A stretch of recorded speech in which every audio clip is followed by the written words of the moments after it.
They said it's bold and it's and bold new direction. I say they're bandwagoning. So I don't think it's bold or brave or some crazy new direction. If they had done this 20 years ago, perhaps that would have been bold and brave. This one, I don't think I'll be reading. I could just watch CNN or MSNBC to get this information. Comic books have a queer history. Now, they've always been stories of an uncanny nature, tales to astonish. But what most people don't realize is that comics, since their inception, have always been a little different, a little out of sorts, a little beyond what one would expect. Since their inception, superheroes were figures that you could aspire to be, to look up to. And many outcasts were drawn to these characters, these larger-than-life figures of lore, including minorities. The core readership of comic books is white boys, is very recent in our evolution. It should be no surprise that with their campy outfits and unusual cast of characters that queer people would be drawn to superheroes more than potentially any other medium out there. Now, there were always gay writers and artists who brought their lived experiences to superheroes. But over the last several years, we've seen something change in the medium. Shocking news for the world of the X-Men. One of them is gay. Between artists, writers, businesses, movie studios, actors, etc., it is clear that LGBTQA representation is now a priority for many different publications. Mainstream, from DC and Marvel, to independent, to literary. Queer representation has become more prevalent in years since the 2000s. Very clearly, every new year, new characters announced to be bi, gay, trans, etc. And this is all part of the continuum of media, the gradual procedure that has allowed representation to occur, that has allowed the world of comics to look, as Stan Lee once said, like the world outside your window, with all the types of people who live out there. Want you to know, Marvel has always been and always will be a reflection of the world right outside our window. That world may change and evolve, but the one thing that will never change is the way we tell our stories of heroism. Those stories have room for everyone, regardless of their race, gender, religion, or color of their skin. The only things we don't have room for are hatred, intolerance, and bigotry. And for many fans, this has been great. Being able to see yourself on the written page and in these narratives that are larger than life you've loved all your life, seeing yourself represented fairly, it's a big thing. But any change has reactions. Every change has a controversy that brings up behind it. It sounded like they were heavily implying that he had feelings for Bernard, but I also noted that this made very little sense if you've read those comics with Bernard. It goes against both characters and kind of everything they've been into. Tim Drake's Robin is gay out of nowhere. It makes absolutely no sense that this guy was straight as a fucking arrow for 30 years, and then all of a sudden he's gay. Outside of the original, Dick Grayson, I would argue that Tim Drake is the most famous character to take on the Robin mantle. He also came out as bisexual recently, and people reacted about the way you expected. Some of you watching right now are extremely happy about this change. Some of you may not be. Now, I'm hopeful most of you are, because, I am myself. But several people, both within and outside the queer community, have expressed some concerns. Some valid, some not. Are comics only adding queer rep for capitalist points to get money from those desperate to see themselves represented in media? Or is there something else going on here? Will this continue, or will it revert back to the way it was back in the 90s, 80s, and 70s? Who is the primary audience for this media? Is this representation forced? Or is it organically woven into the narrative in a way that is beneficial to both the story and the audience, as well as respecting the characters that have been already established in years past? Now, these are questions without easy answers, but we'll give it a shot. Might as well, right? To proceed, let's ask a few core questions. When did comics become so gay? Is queer culture ingrained in comics, or is it something new that sprang up in the last few years? And what does this mean for storytelling, both for our favorite characters and characters we haven't gotten to know quite yet? To answer this question, I would not proceed alone. So I reached out to several people via email, and about 4 responded back. I'm Andrew Farago. I am probably best known as the curator of San Francisco's Cartoon Art Museum, and also a writer of coffee table books, news articles, all kinds of comics and pop culture stuff. Excellent, excellent. I believe your spouse has published a few things in her days.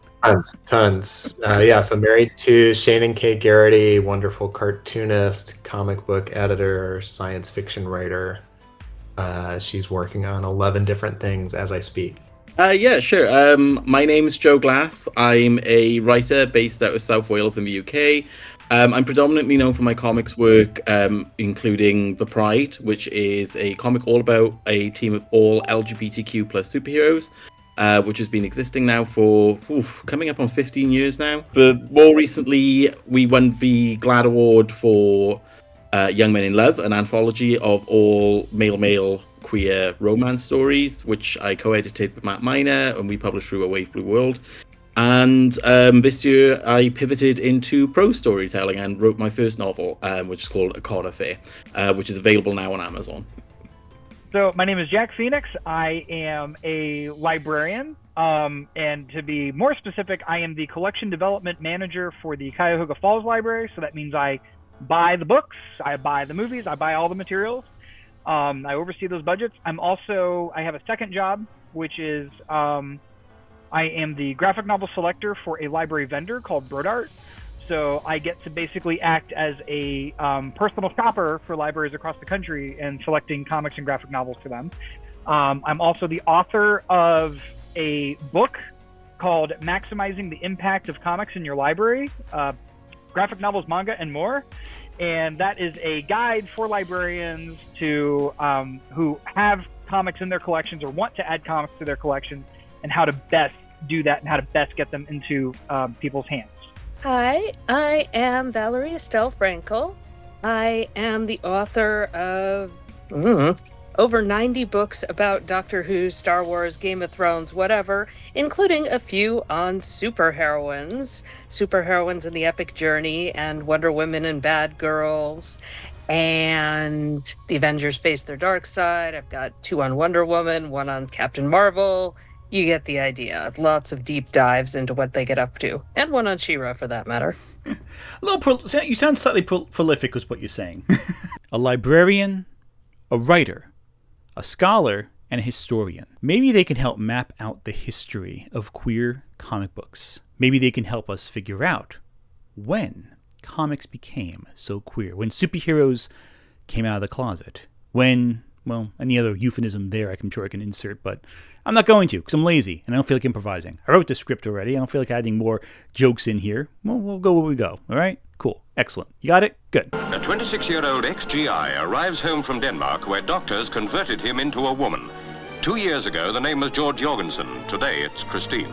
So the first question you might ask is, when did comics become so gay? And the answer is that queerness has been built into the bedrock of superhero comics since their inception. I'm not totally sure about the non-superhero comics, but if we say superhero comics, then Batman and Robin were giving off that vibe, and they were some of the earliest superhero comics, and Wonder Woman and both her Amazons on Paradise Island and her group of sorority girls at her local college were really giving off that vibe, often deliberately, to say nothing of her creator's history. Who's Charles Moulton? That is my pseudonym. William Moulton Marston was quite experimental. He lived with his wife and his girlfriend and their 2 sets of children, and after he died, the 2 women and their children continued living together. Dr. Marston, every issue of Wonder Woman is filled with violence, torture, and sadomasochism. This abnormal behavior in your comic is reckless.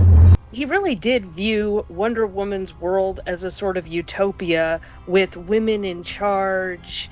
He was very into bondage in real life as well as in the comics. And he modeled Wonder Woman after the wife and the girlfriend.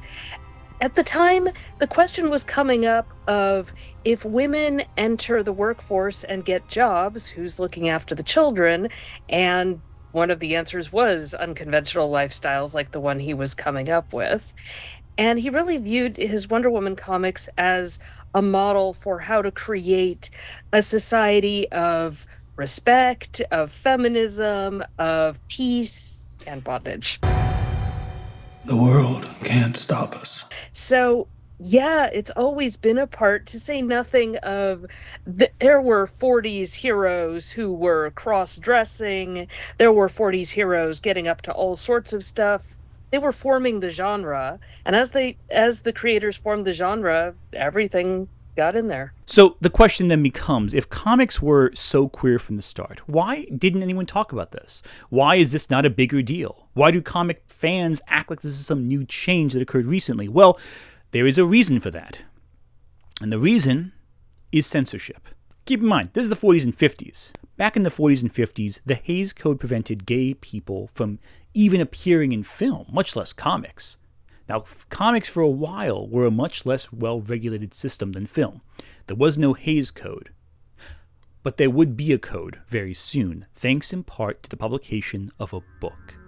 Comic books are an important contributing factor in many cases of juvenile delinquency. Oh, yes. Frederick Werther wrote his book, Seduction of the Innocent, which was just a scare book for parents about how comic books, superhero comics of all sorts, well, horror comics, any comics, were destroying children's brains, teaching them bad values, teaching them all kinds of horrors. And at the time, horror comics were going for bigger and bigger shock value. So, you know, this was before ratings, and there were a number of comics that today I think we would describe as not really G-rated and maybe not so appropriate for children. On the other hand, his rant about how Batman and Robin are clearly doing all sorts of things behind closed doors, and Wonder Woman and her sorority sisters are clearly doing all sorts of things behind closed doors, were not really backed up by any evidence at all, and he didn't seem able to handle the concept of a woman with female friends and so forth. So this campaign actually succeeded. There were lots of comic book burnings. There were lots of parents, you know, throwing the stuff out and forbidding their kids to go anywhere near it. Among Wertham's several claims was that comic books were turning children gay. Key culprits, Batman and Robin, and Wonder Woman. Those were Wertham's targets very early on, and his arguments may seem silly today, but for the time, to a public unfamiliar with these characters outside of seeing their kids reading them, the arguments were convincing. It should be noted, of course, that Wertham made up almost everything that he said. In a 2012 study, Carol L. Tilley claimed that, and I'm quoting on this, I have my script right here to make sure I get the quote correct, that Wertham manipulated, overstated, compromised, and fabricated everything in his study. Sample sizes, lying about the information, even lying about the comics. Wertham made it all up. But it didn't matter, the damage was already done. Comic books, in order to avoid being regulated by an outside body like the Hays Code, created their own system of self-regulation, the Comics Code Authority. And among many things, such as making it impossible for Marv Wolfman to say his name in a comic because Wolfmen were apparently banned from comics, LGBTQA people were prevented from ever appearing in any form of media. The Hays Code found ways around this, of course. With the Hays Code with film, there was something called queer coding, where villains would be more queer than the average manly man heroes. But for comics, no such luck. There was no way to slip through the cracks for the Comics Code Authority. It was extremely strict. And while the Comics Code Authority would loosen up in the 70s onward, thanks to books like Green Arrow and Green Lantern and Amazing Spider-Man, The Comics Code Authority had a lasting impact on representation. Mainstream comics could not afford to embrace a single ounce of queerness. And the comic book creators themselves decided to police themselves before some outside source policed them. So they created the Comics Code, and the tying up of people in Wonder Woman was down to nearly zero. Catwoman, I forget the order of this, both vanished for quite a while and got a bump on the head and revealed that she was actually an airline stewardess, and really, really is appalled that she was doing all this stuff with the catsuit and the whip, because that's so not her. She's a nice girl and she's going home and retiring. Batman and Robin got girlfriends. So actually, what's funny about one of those girlfriends is specifically, I believe one of them is Batwoman, who... Bet you can't wait to take it off. You know what I mean? 1950s Batwoman, Kathy Kane, was okay. I mean, they made a female counterpart for Batman who's supposed to be able to keep up with him, and she's a circus performer. And as I said, this is the days when they are censoring and policing like mad, so she is buttoned up to her chin, literally, and, no skin showing, and she's got cool gadgets like a purse with, knockout perfume and stuff like that. Okay, fine, sure.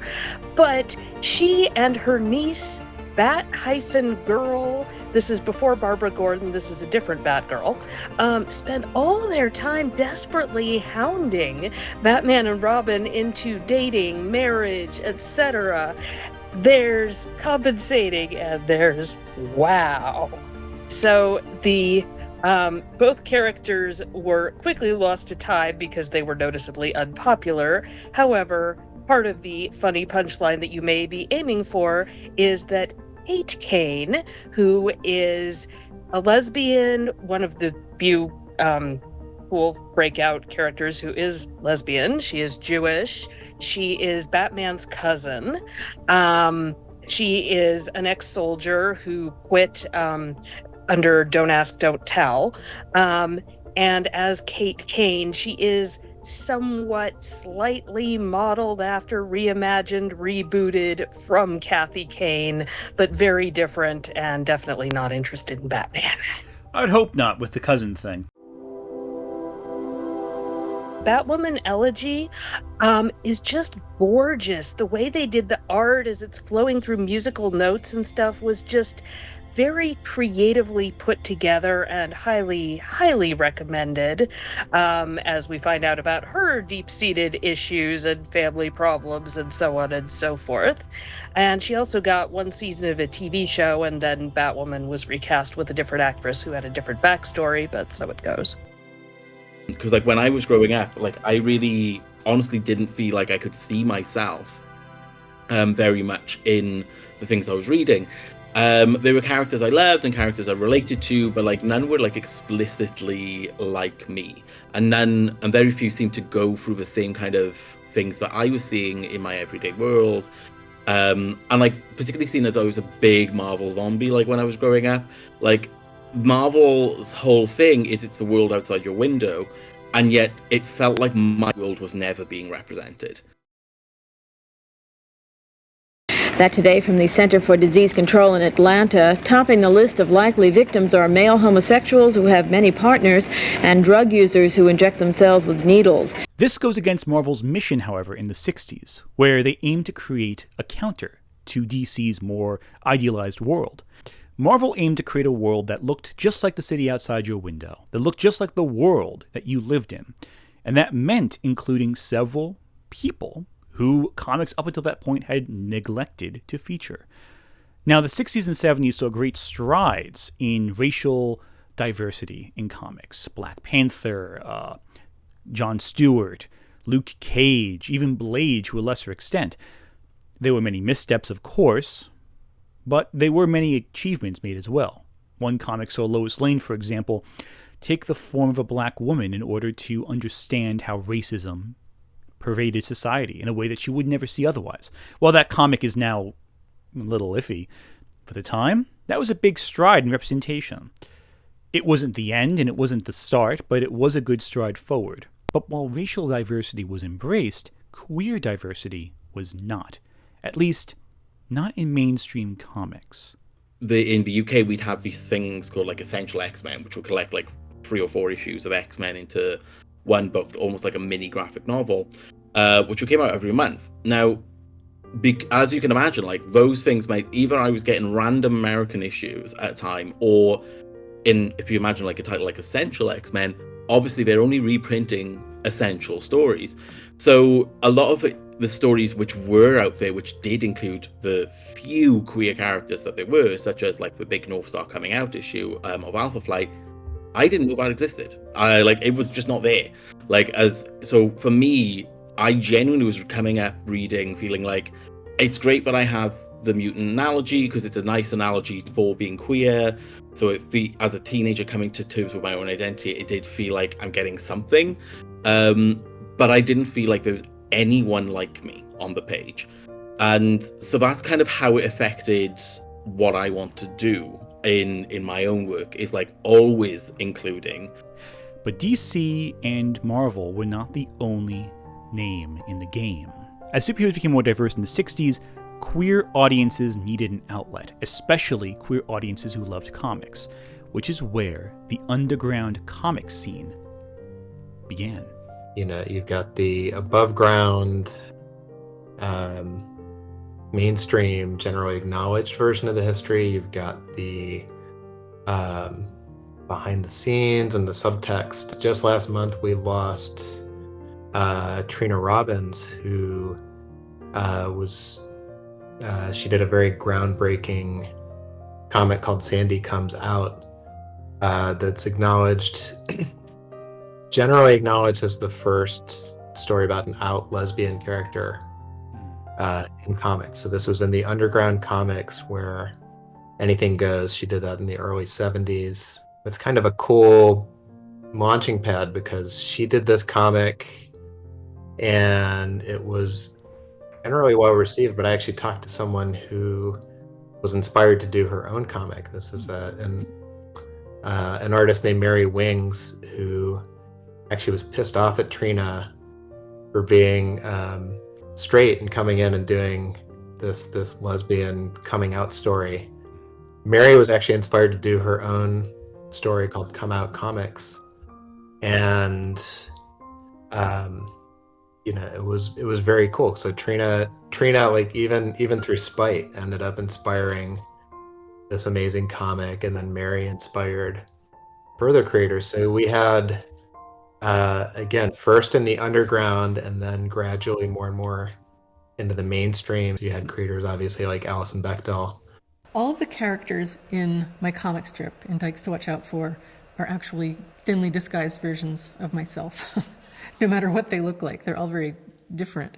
They're all basically me. Alison Bechdel may be most famous for her Bechdel test. The Bechdel test is referenced constantly on the internet. That's the thing where if two women are in the movie and they don't share a conversation together, that's not about a man, that test. That was written by a lesbian, Alison Bechdel. And the Bechdel test is just one small piece of her greater body of work. My comic strip was about a little subcultural group of lesbian friends. It seems kind of unfortunate then that her entire massive body of work is often boiled down to just one comic she wrote once as an offhand joke. But those who have read her work understand that she is one of the pioneers of queer representation in comics in a time where queer rep was not very mainstream. It was fun to feel like I was part of the show, too. You are a part of the show. Well, it's funny because I'm not in some ways. It's not mine. I didn't write it. I had nothing to do with the creative process behind it.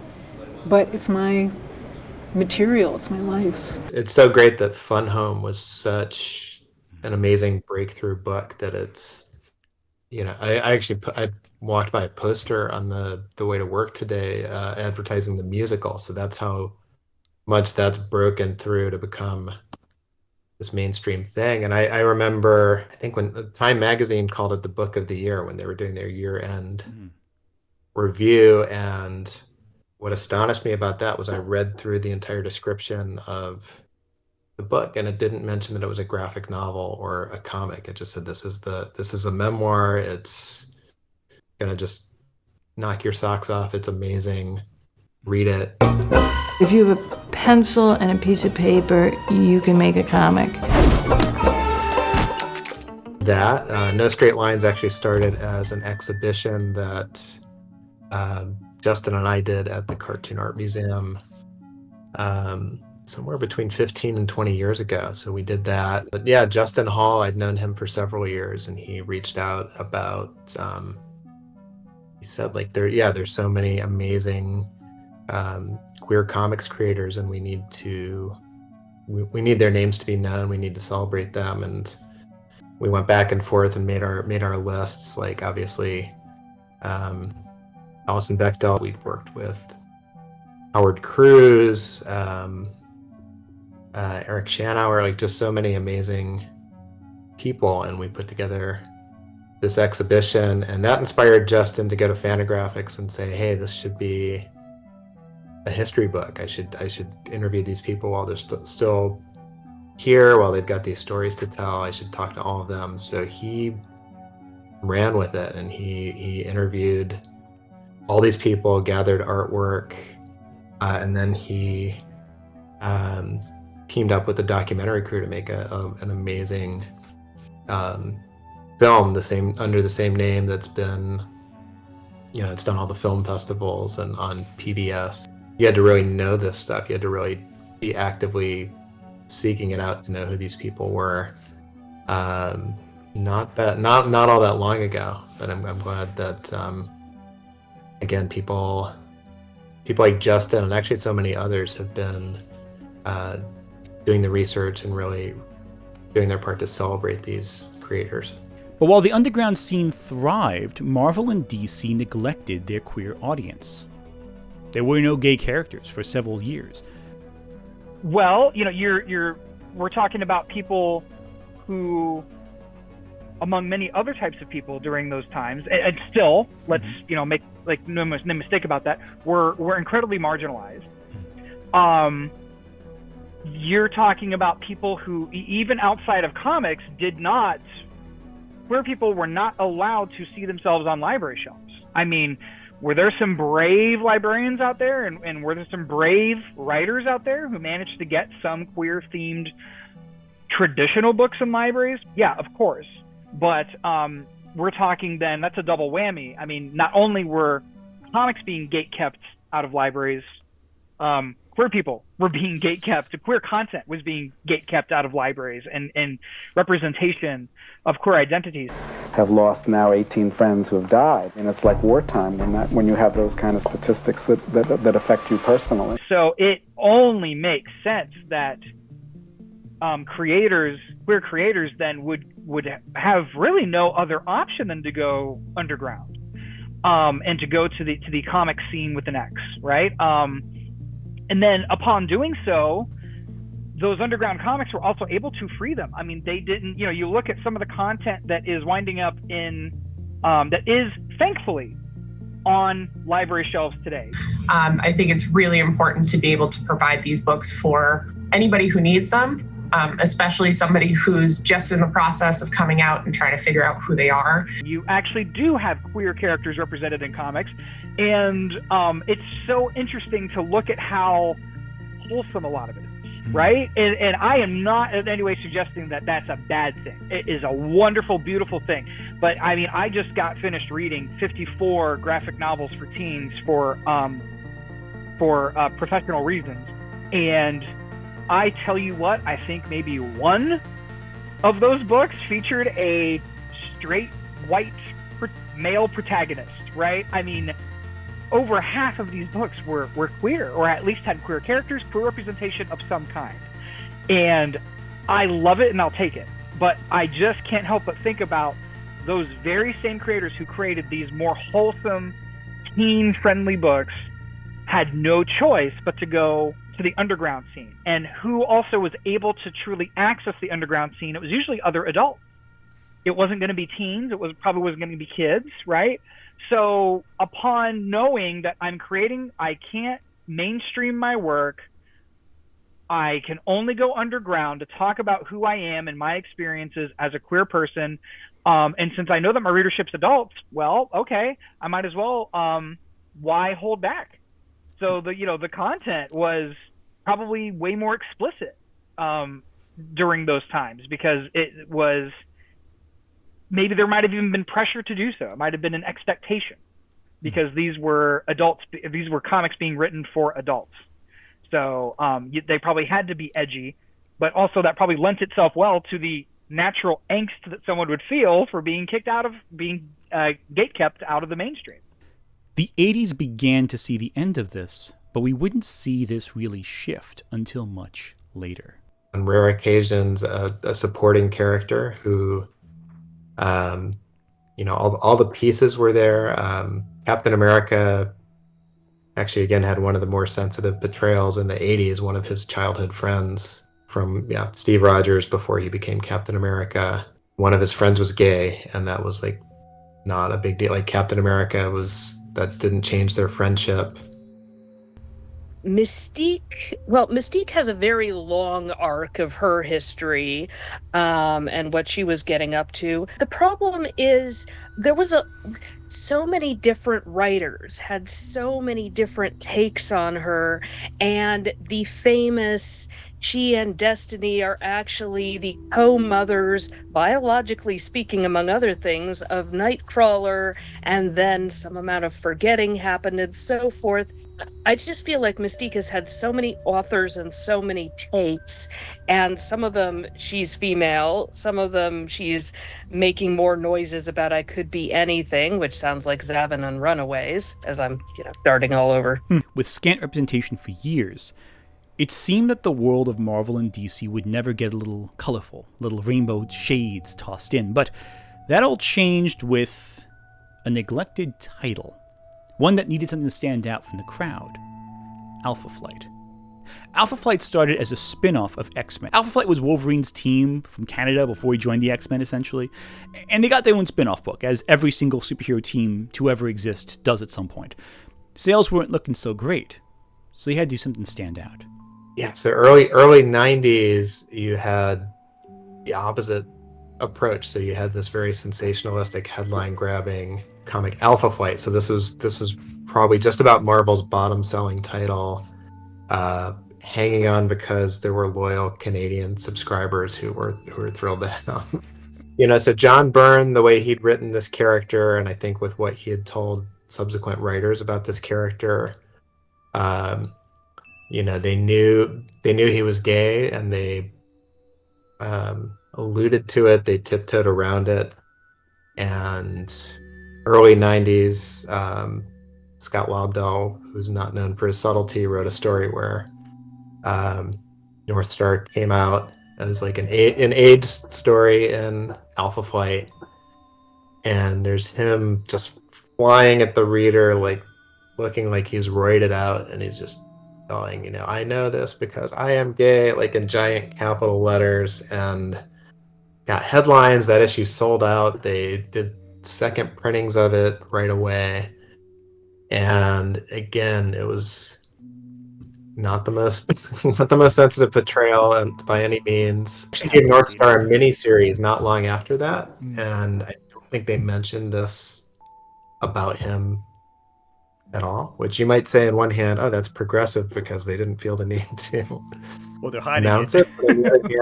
With Northstar now safely out of the closet, the world of comics would never quite be the same. Though progress was slow at first, little by little we'd see more and more queer characters make their way into mainstream comics. The 90s had Martha Washington. The 90s had Doom Patrol with the first major trans character, Coagula. More and more you had characters like you had Apollo and Midnighter in Stormwatch and the Authorities. You had characters that were total badass superheroes. And again, they were probably created just to be like, just so the British writers could tweak Batman and Superman fans. But those grew into very popular and interesting characters in their own right. And Constantine's another character too. I can go on for volumes about too, because that's like a really, there's just not enough bisexual male characters in comics. Oh, bollocks is my ex. You and Harley? Gross. Do I look mad?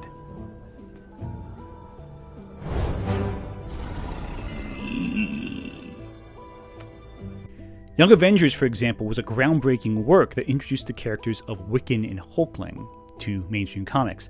The Runaways featured queer characters. And don't forget Gotham PD, where Renee Montoya was outed by Two-Face. I think Batman and her dated for a bit, so that's a big deal too. Renee Montoya being a pretty mainstream character herself. And of course, Harley and Ivy, Iceman. There's so many of these characters that came out over the years. Tim Drake, John Kent. The list goes on and on. Look, there's a whole Wikipedia page for these characters. You want a list of them, you can go there. But with all this happening, certain trends were apparent. Mainstream comics weren't simply just featuring these characters coming out one by one. They became events.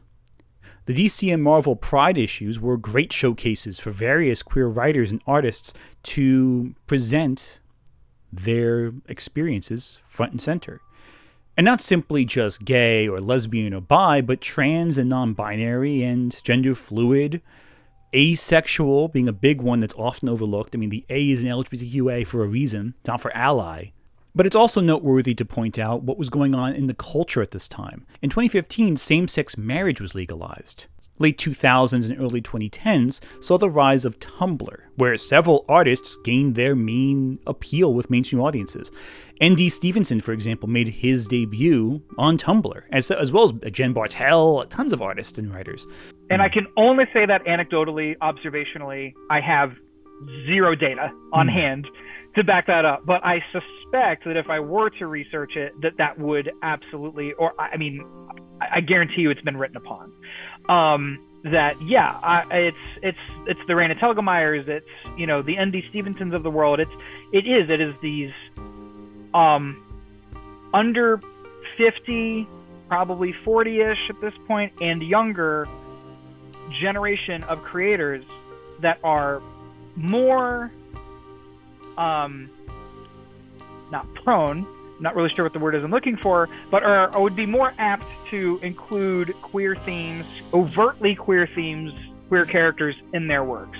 And there have, of course, been, and they deserve all the credit, there have been incredibly brave older creators writing in a different time when attitudes about these topics and these characters were very different, who still did it, who still wrote overtly queer comics and text and things, but dealt with those themes. And they deserve all the credit because they helped open the door. We wouldn't be here, the younger creators wouldn't be here if it weren't for them.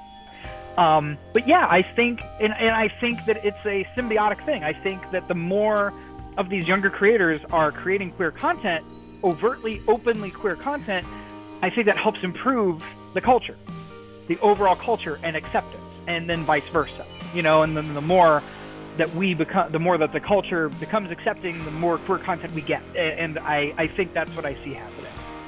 For every success, however, there were failures. Very famously, the New Warriors. So because the New Warriors are the authority figures in this story, they have to be mentoring new Warriors who are under 21 and subject to the laws that triggered the Outlawed event. Marvel's new team of superheroes. Well, the New Warriors were an established team at Marvel, but a new roster was proposed in the mid-2010s, one that was immediately laughed at by just about everyone. Now, at the time, I was still writing for CBR, and I even wrote a scathing piece about this new team. No one liked them. Safe Space and Snowflake. It felt like they were taking the insults that we used online and trying to turn them into some weird backhanded compliment for the queer community. Of course, the problem there being that in order to reclaim those kinds of titles, it would have to be reasonable. They felt more like caricatures, and it's telling that outside of the presence of B-Negative, who was a vampire, who was the coolest and best idea that they had because it's a vampire, none of the new warriors have ever appeared in mainstream comics, but the damage is already done. When we can all just retreat to our safe spaces instead and enjoy nice, bland, inoffensive, diversity-approved heroes that won't challenge us in any way. I swear to God, there's more hype in a retirement home when someone finally finishes bingo than for new warriors. People get more excited in a public library when someone drops their pencil on the floor. I understand that I am a straight, cis, white man. I'm probably not the best person to be explaining this, but wow, this does not seem like representation done right. And when I tweeted about this, I don't seem to be the only person, and some of the people that are the most angry are non-binary folk. Because that became a target for online bigots to point at and go, well, Marvel is clearly trying to capitalize on the queer trends. And honestly, they had a point. The New Warriors, I feel, represents the big division point among queer audiences and straight audiences when it came to Marvel's representation. It asked the question, were Marvel just doing this to get money? And if so, were they succeeding? Just look at the fact that there's a lot of creators in the industry are queer. And like, that's not new. It's not a new thing. It's just that editorially things have become a bit more open-minded to allowing queer creators to tell more authentic stories, like more about their queer identities, or including queer identities in their stories in terms of like big two comics and things like that. But ultimately, I think the biggest thing which has seen this rise in it is capitalism. Like, it is simply literally rainbow capitalism. It's not really surprising that Marvel and DC didn't really start doing their own Pride issues until after a few years of corporate companies getting very bigger and bigger in their own sort of like inclusion of rainbow advertising during Pride Month. You know, if I go to the comic shop today and I'm talking about what I'm seeing on the rack this week, you have DC and Marvel have turned Pride into an annual event, and that's cool that you get a one shot. That's and they do it not just for queer Pride, but they're doing other Pride related one shots throughout the year. And my hope, and I think this is a sincere goal on their part, is that they're not ghettoizing these creators. They're not saying we're going to call you in April every year so that you can work on your 8 pages that you have out in June, and then we're not going to call you the rest of the year. So I think that they are sincerely hoping we're gonna make the effort. We're gonna reach out to new talent, people who haven't necessarily gotten opportunities before, characters who maybe haven't gotten their showcase before, and we're kind of laying the groundwork so we can do. If this goes well, if it's well received, then we can call you in July and we can start working on mini-series or an ongoing series or backup stories featuring these characters. It makes it sound like it's a purely capitalist decision, and that like, oh, as such it should always be taken with a grain of salt, etc. But at the end of the day, the editors and creative teams behind it are generally all queer, or are allies, and so there is an actual element, obviously, of people wanting to do a good thing for a community that they felt was underserved. But at the end of the day, the reason that these things continue is because of capitalism. Like, if that first Pride issue of Marvel or DC didn't do numbers, didn't sell, you wouldn't get another one. And yet we've had one every year now for, what, 3 or 4 years now? At least. Yeah. And it's just like, that is because, there is a market for it. There absolutely is. And if you ask me, there's been a market for it for ages, maybe even decades, but it was just for the longest time, editorial levels, I think, as well as even higher above corporate levels, were very much against pursuing that market. because of concerns of like how that would affect the other markets that they're trying to court. But for every success that Marvel had and every failure Marvel had, mainstream publishing had just as many ups and downs. Queer comics became more mainstream. The Lumberjanes, for example, was a pretty big deal. Steven Universe came out, which again, while not a comic, was in that same circle. N.D. Stevenson's Nimona won the National Book Award. And of course, graphic novels like Heartstopper, Bloom, and much later, Gender Queer pushed YA and graphic novels together to create narratives about queer identity, some wholesome, some painfully honest. I know it's not an American comic, but My Lesbian Experience with Loneliness, I think, is one of the better titles like this because of how uncompromising it deals with anxiety and dread, and depression and self-hatred. But genderqueer especially became a big, big issue because that book quickly became one of the most challenged novels in America. The 2020s have been dominated by rhetoric surrounding book banning, and genderqueer has become the poster child for quote-unquote inappropriate material being distributed towards kids. Of course, the reality is far from that. Hello, my name is Maya Kobabe. I'm the author of Genderqueer, a memoir, one of the most banned books in America. I'll mention my own connection to it. I'm here at the Cartoon Art Museum recording this right now, and about 10 feet that way is where genderqueer kind of had its introduction. So we had Maya's original artwork at the Queer Comics Expo at the Cartoon Art Museum in, I think it was about 5 years ago. I think it was 2019. There were a couple of books that inspired me, Fun Home by Alison Bechdel being one of them, but I also wrote this book because I couldn't find a book like this to give to my family. At the time, it was just, okay, this seems like a really good book. It's a really important subject, and I'd known Maya for several years, so I thought, okay, this will have some impact on the audience that finds it. And now I saw Maya on John Oliver the other day, like a video clip, and again, it's a very challenged book in communities, by many communities where that book is not on the shelves. They're challenging it, so it's just preemptively. But it's such an amazing book. It's so important. The book is a memoir, one that deals uncompromisingly with human sexuality. It's a book for older teens, not children, as conservative media may sometimes tell you. The book is one of two the district is no longer allowing in its libraries.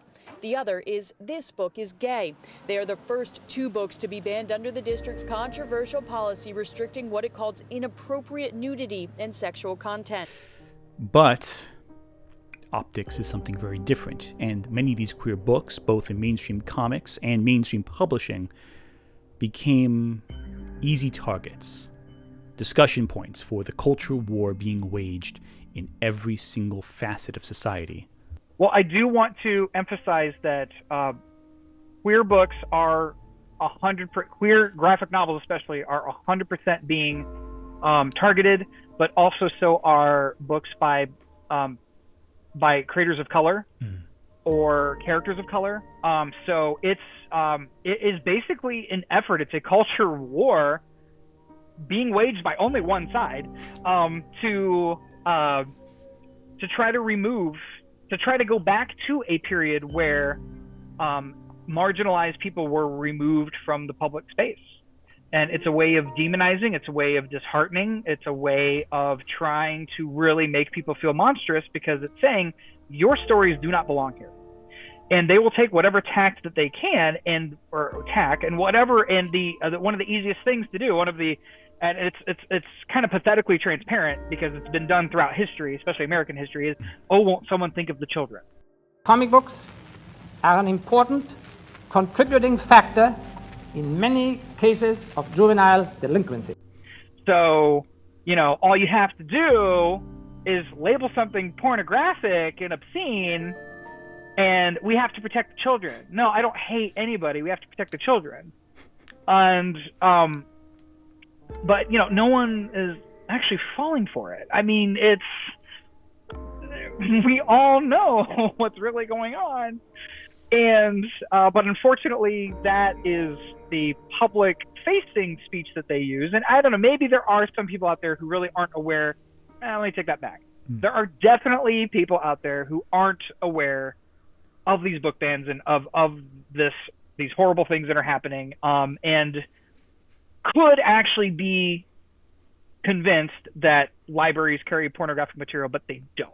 When the school board and administration takes that away from students, it's actively harming them, and it's actively not making them feel safe in school. Now, why is this culture war being fought? Well, there's many theories as to why, but the big one is replacement theory. Replacement theory is a conspiracy theory that believes that the society that you live in is slowly replacing you.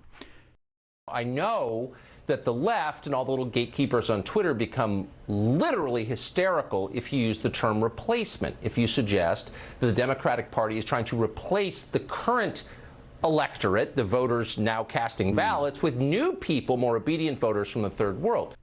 For the mainstream conservative movement, the white, straight families of the 50s are being replaced by ethnically diverse, sexually diverse, even genderly diverse people of today. See, the Great Replacement theory was also cited by mass shooters in El Paso and New Zealand. So Tucker should know that replacement theory is not disconnected from race and racial violence. And they cannot adapt, and they will not adapt. They fear that they are going to be oppressed the same way that they oppressed those they fear are replacing them in the past. And to fight this back, they have to fight tooth and nail to prevent any of this media from being released. And this is what Chuck Dixon had to say, and I'm guessing this was on his podcast or show that he does. He says, "What are my bona fides on Robin? I wrote 100 of his monthly issues. I wrote numerous miniseries specials, annuals of Tim Drake's Robin. He did not create Tim Robin. Of course, Marv Wolfman did that." And Dixon went on to discuss, he explains, "Robin is an iconic character.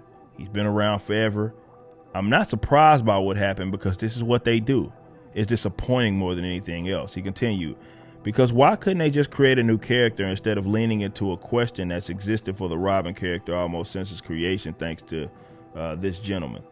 They said it's bold and it's and a bold new direction. I say they're bandwagoning. I think it's bold or brave or some crazy new direction. If they had done this 20 years ago, perhaps that would have been bold and brave.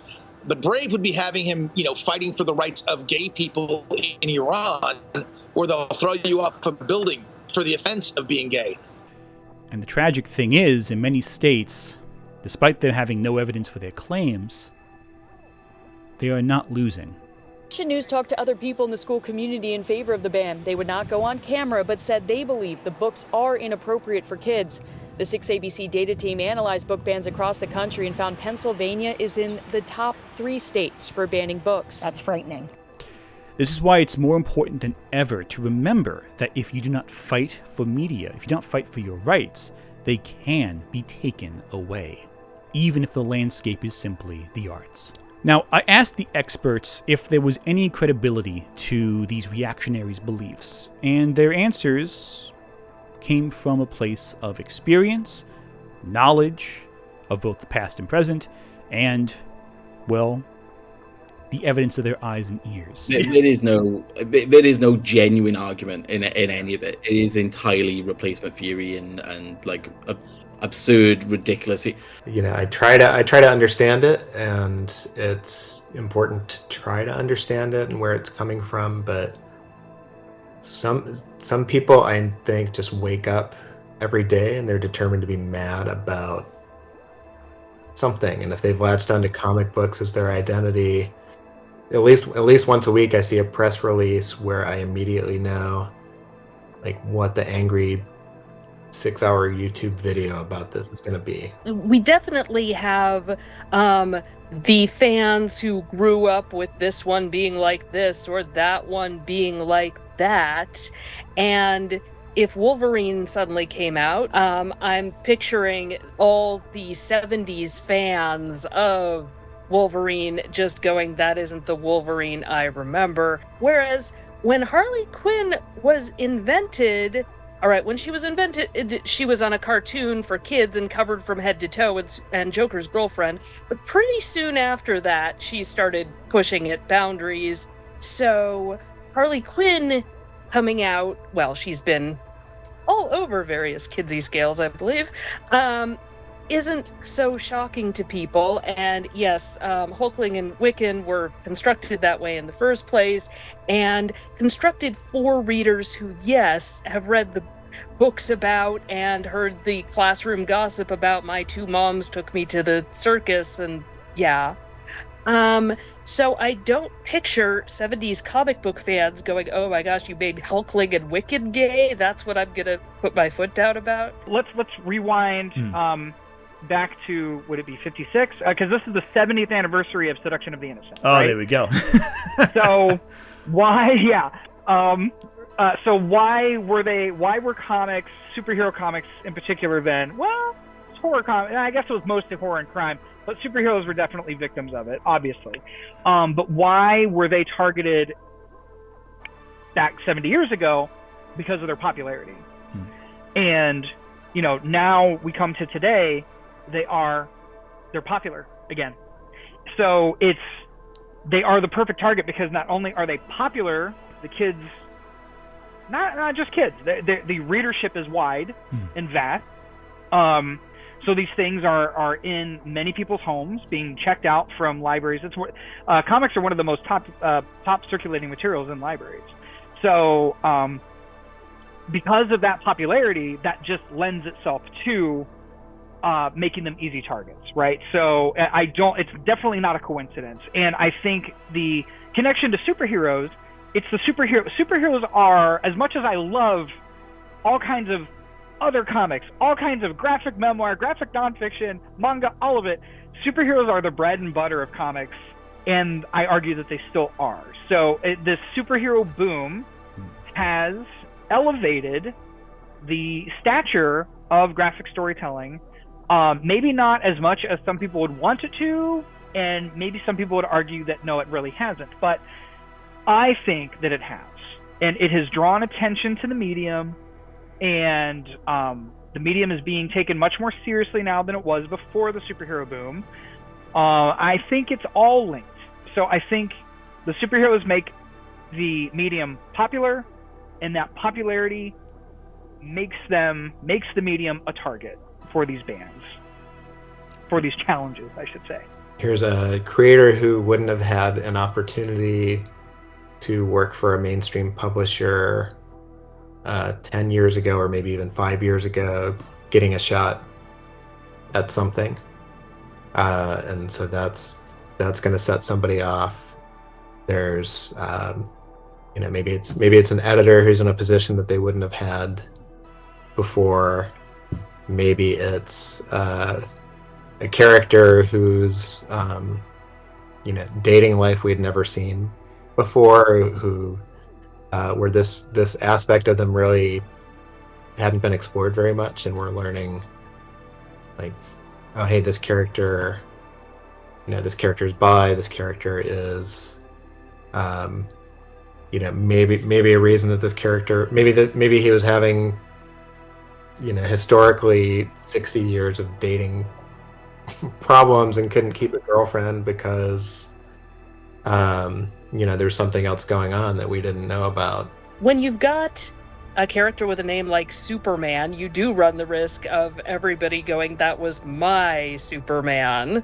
But if you call your character, Batwing, you've got more leeway. Or Spider-Man, but we're establishing that Miles Morales is in a different universe, you've got some more room to play. And none of these characters are ever anybody's favorite character until something happens. And it could be as simple as, you didn't know how excited people were about Firestorm until, they changed his belt buckle. And then people come out of the woodwork and, how dare you? And I'm going to dox the creator. Like Tim Drake, I'll mention, was one of my absolute favorite characters. I was his age when he debuted in DC Comics, and somehow he's still in high school, and I'm I've aged so far beyond that. Terrifying how that keeps happening with all these characters.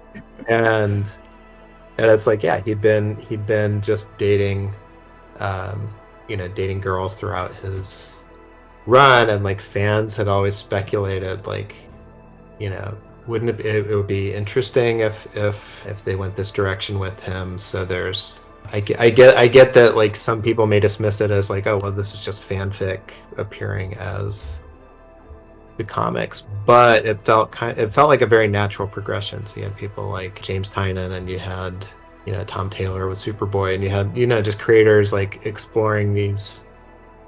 Superman, actually, I don't think John Kent ever went by Superboy, except for when he was. I know we need a footnote here, like where I say, like, before he went off with the Legion of Superheroes, and then his grandfather, and then came back and was 10 years older.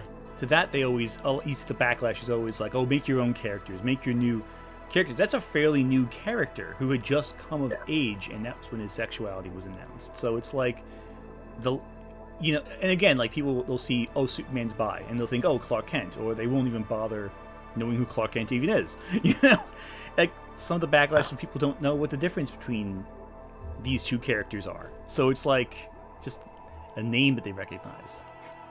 Yeah. My only gripe with John Kent ever was, I thought there were so many fun stories to tell with him and Damian Wayne, Robin, being little kids running around the DC universe, like wailing on bad guys and having adventures. 100% agree with that. but the young adult John Kent is such an amazing character too, and those books have been so entertaining and have meant so much to so many people that I think, okay, that's a fair trade-off. And maybe maybe there's always time travel, there's flashbacks, there's like we can get some of those classic fun Super Sons stories too. Like, whenever they, like, the ones you often see them bringing up is like, oh, the idea of sexualizing children, or like the comic books are for children and whatever, so including queer characters is somehow like dirty and wrong to do in comic books. And there's a couple of things I would always say with that is that, firstly, look at those comic books. Like, there's nothing sexual going on in pretty much any of them. These are still mainstream Marvel, DC books, etc. Yes, because Superman comes out as bisexual doesn't mean he's going to raw dog his boyfriend on the couch in a panel. It's like, it's just not going to happen. Like, you can create your fan canon in your head, and these people certainly seem to have a lot of fan canon in their heads. But which, the least said above the bear. But like, what's happening on panel that potentially kids or whatever could be reading is just that queer people exist, which nowadays, like, they will step out their door and they will see that queer people exist. There's no way around that. Like, we are here and we are done being quiet.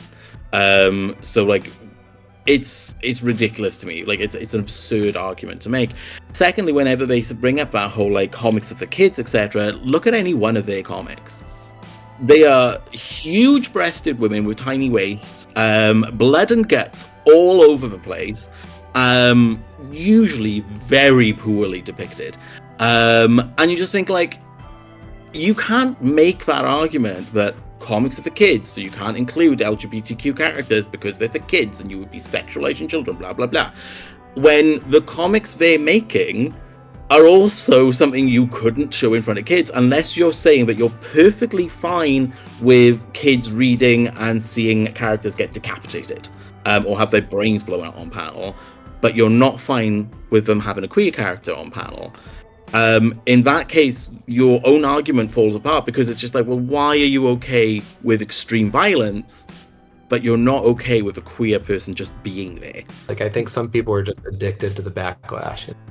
Yeah, you can announce literally anything, and they will find a way to spin it as, this is a failure of the mainstream comics industry, and this is them turning their back on. There's so many books coming out. There's so many books. I'm looking at your shelf behind you. Like, there's so many that have already been published My shelves are too dense. This isn't even like the wall in front of me is all books. It's terrible.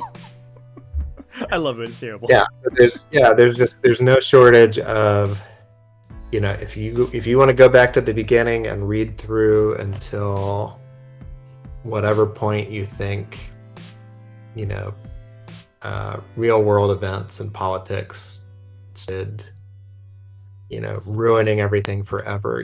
You can do that. You can go back. Ultimately, this future is undetermined. We do not know what the next 10 or 20 years will bring for queer media in comics. While we've made great strides in the last 20 years, that success is not a guarantee of future success.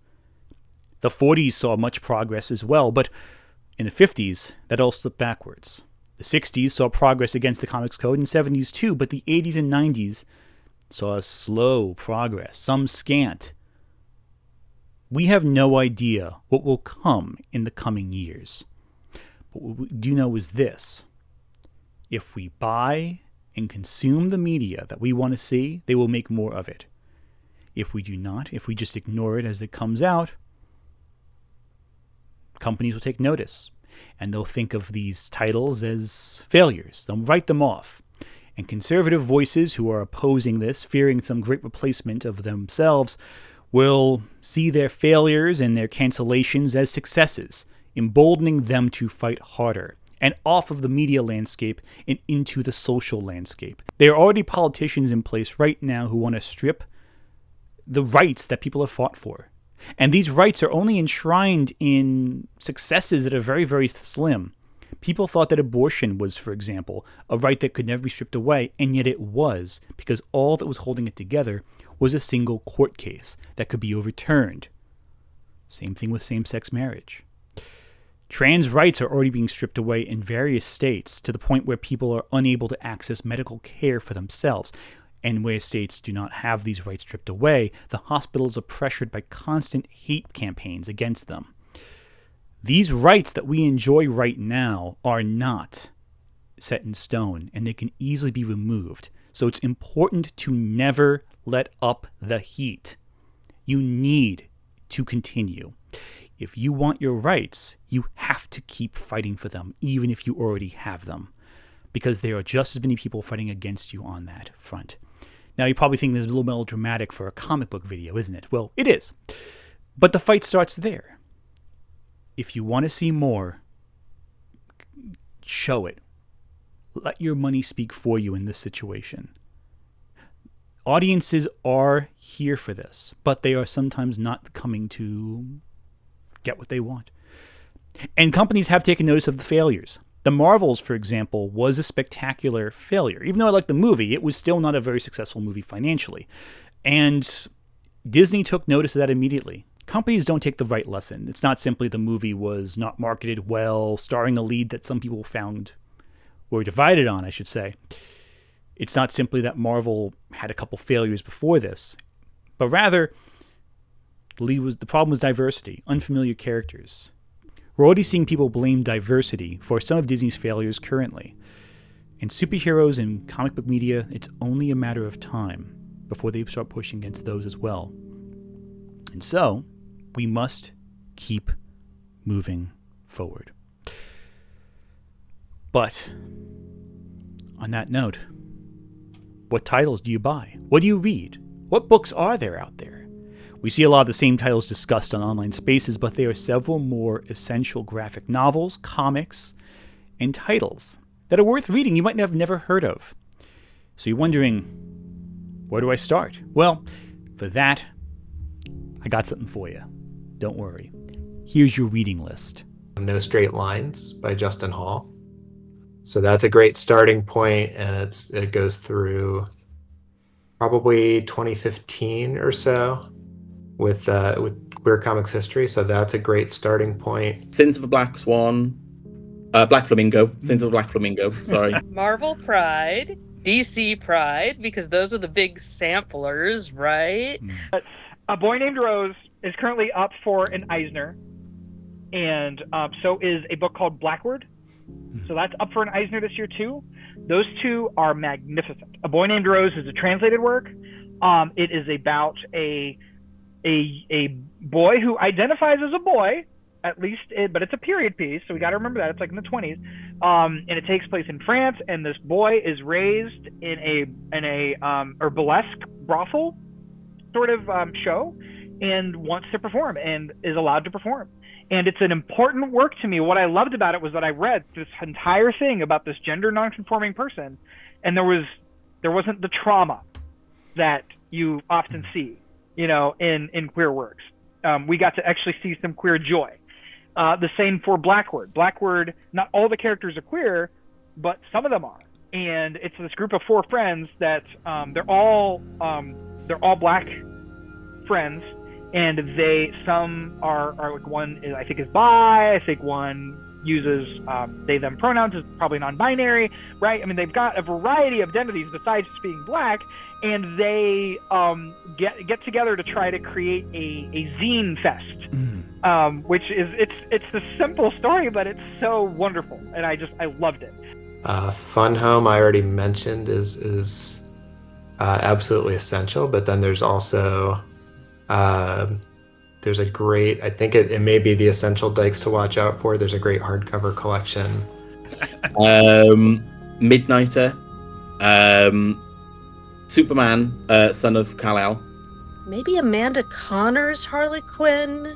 I mean, Harley and Poison Ivy get up to all sorts of things in all sorts of iterations, including the recent cartoon on HBO.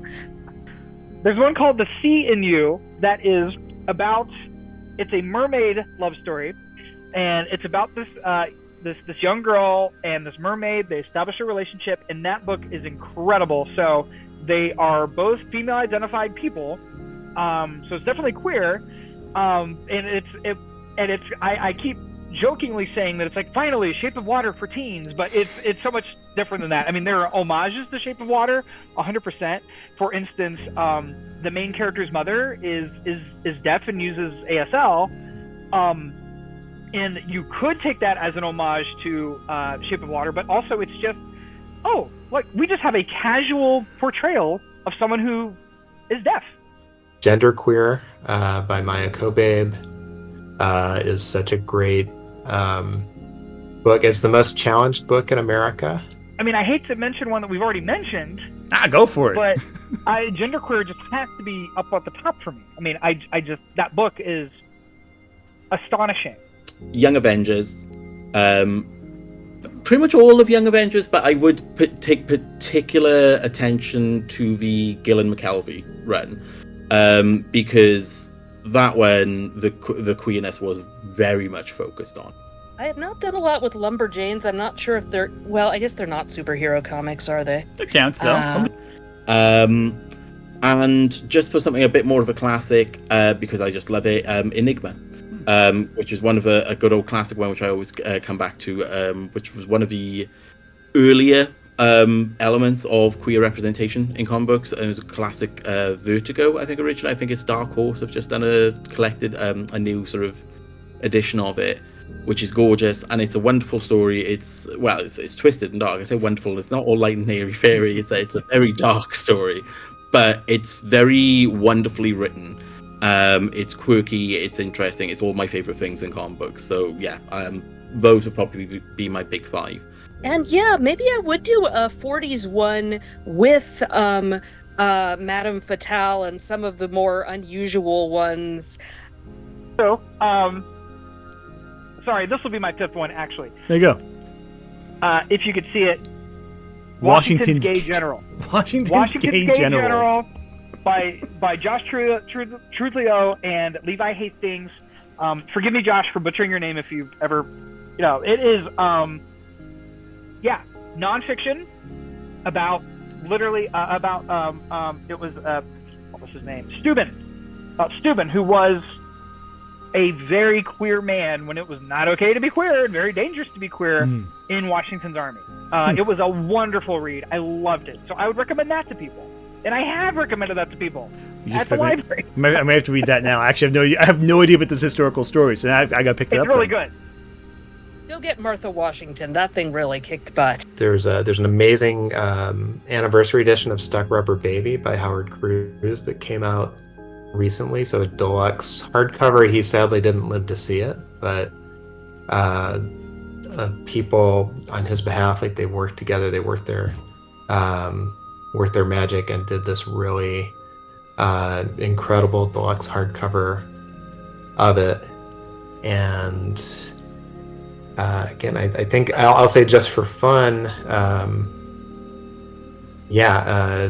in June, go to your local comic shop, and for one thing, DC and Marvel have both been putting out an annual Pride issue, so you're going to see again, so some amazing, those are both great starting points, because you're going to see characters and creators that you like, and those will be great launching pads for checking out the rest of your comic shop. I'm in the Bay Area, so all the comic shops around here, I think every single one of them that I know of does a very elaborate front window rainbow pride display. So again, it's very, very welcoming community. So you walk by those windows and you see a literal rainbow of